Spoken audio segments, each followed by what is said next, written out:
आज से तकरीबन 6.5 करोड़ साल पहले एक बड़ा एस्टेरॉइड पृथ्वी से टकराया, जिसके कारण एक भयंकर विस्फोट हुआ और पृथ्वी पर रहने वाला हर वो प्राणी जिसका वजन 25 किलो से ज्यादा था, उसकी मृत्यु हो गई और डायनासोर का विशाल साम्राज्य भी खत्म हो गया। डायनासोर का अंत एक नई प्रजाति के लिए सुनहरा अवसर लेकर आया। ये प्रजाति थी मैमल्स, यानी स्तनधारी जीवों की। मैमल्स ने खुद को इस महाप्रलय से बचा लिया था। अत्यधिक गर्मी के कारण ये जमीन के अंदर रहने लगे और जीवन बचाने के लिए सब कुछ खाने लगे। इतने बड़े महाप्रलय के बाद धरती अब फिर से सामान्य हो चुकी थी। पृथ्वी की सतह पर फिर से नए पेड़ पौधे उगने लगे थे और धरती पर जो 5% जीव जीवित रह गए थे, उनसे बहुत सारी प्रजातियां जन्म लेने लगी। इयोसीन इपोह में करीब 5.5 करोड़ साल पहले बंदर जैसी प्रजातियां सामने आईं। इनकी आंखें सिर से आगे की तरफ थीं। धीरे धीरे समय के साथ साथ ये प्रजाति सीधे खड़े होकर चलने में सक्षम होने लगी। आज से तकरीबन 4.7 करोड़ साल पहले धरती के वातावरण में लगातार बदलाव होने शुरू हुए। धरती की टेक्टोनिक प्लेट्स में हलचल होने लगी, जो धरती के दो बड़े महाद्वीपों को एक दूसरे के पास ले गई। ये वही भूभाग है जहां आज हम रहते हैं। ये है हमारा भारत, जो एशिया महाद्वीप की ओर से तेजी से बढ़ रहा था। इन दोनों महाद्वीपों के आपस में टकराने से हिमालय जैसी पर्वतमालाओं का निर्माण हुआ। ये वही पर्वतमाला है जिसे हम दुनिया की सबसे ऊंची चोटी अर्थात माउंट एवरेस्ट के नाम से जानते हैं। इन पर्वतमालाओं की अधिक ऊंचाई के कारण धरती का मौसम फिर से बदलने लगा, जिससे पृथ्वी की ठंडक बढ़ने लगी। इस पर्वतमाला से गिरने वाली बर्फ ने आगे चलकर कई नदियों का निर्माण किया। ओलिगोसिन इपोह में लगभग 2.5 से 3 करोड़ साल पहले ग्लोबल कूलिंग हुई, जिस कारण यहाँ घास के मैदान तेजी से बढ़ने लगे और जंगल घटने लगे। तब ऐसे जानवरों का विकास हुआ जो खुले मैदान में रहने के लिए उपयुक्त थे और इन्हीं जानवरों ने दूसरे जानवरों को खाने वाले जानवरों का भी विकास शुरू कर दिया।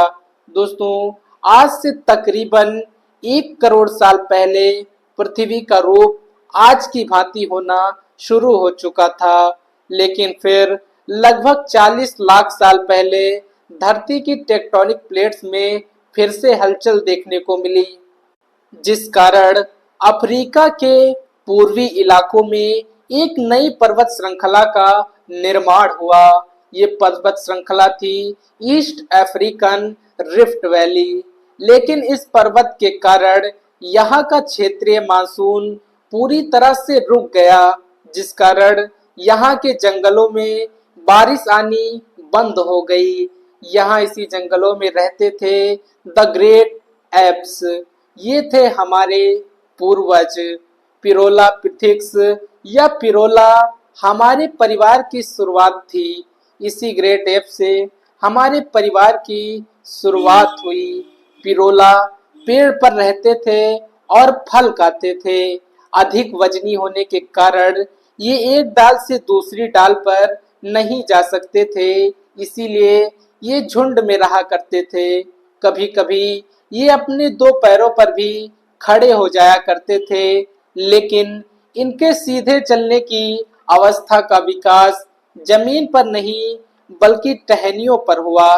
दो पैरों पर चलना इंसानों की नहीं बल्कि एप्स की खोज थी।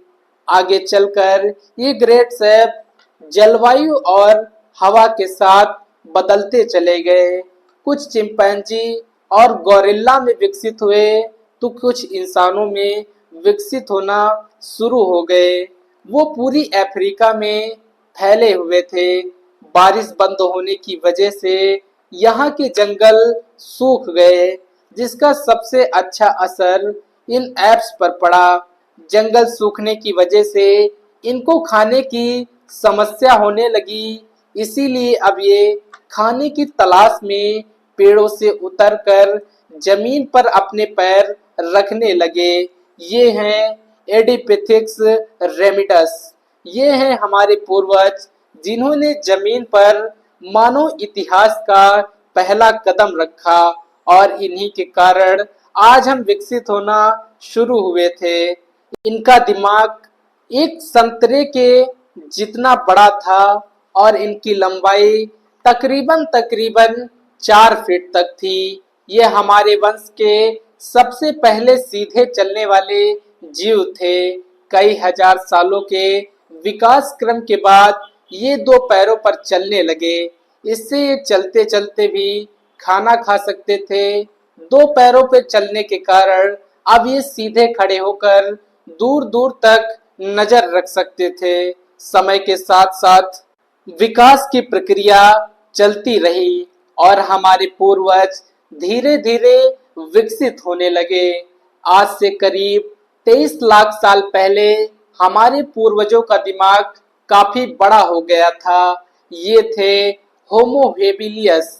इन्होंने सबसे पहले पत्थर को हथियार की तरह इस्तेमाल करना शुरू किया। पत्थर के प्रयोग ने अंगूठे और उंगलियों को मजबूती प्रदान की। समय बीतने के साथ हमारे पूर्वज अब समूह में जानवरों का शिकार करने लगे। ये थे होमो इरेक्टस, जो अन्य जानवरों से ज्यादा होशियार थे। इन्होंने आग का प्रयोग करना शुरू किया।